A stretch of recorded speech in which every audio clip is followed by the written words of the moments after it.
Most of our members are the larger family-owned businesses,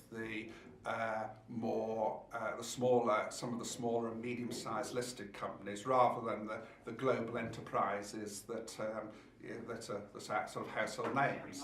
Now, they certainly don't view themselves as being part of this elite. In fact, if there is an elite for consultations, the concern's the other way, that the people that are consulted with are those who have quite extreme, sometimes very anti-business views, and that they have more of an ear of the ministers concerned, the Public Accounts Committee, than the sort of salt of the earth medium-sized businesses do. So I think they would be gobsmacked if they were described as being part of a political elite, because it's not how they view it.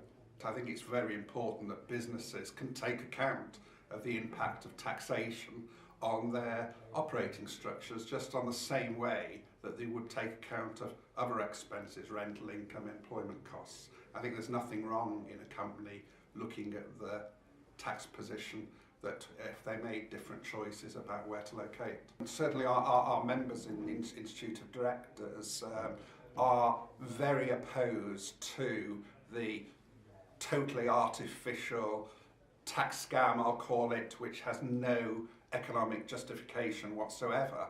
So maybe that is beyond the pale, but correspondingly, taking account of the impact of tax on business decisions. If you've got 5 ways to carry out a transaction, it cannot be right that the way that produces the most tax is the fair way, and the other 4 are some form of tax avoidance. That cannot be the case.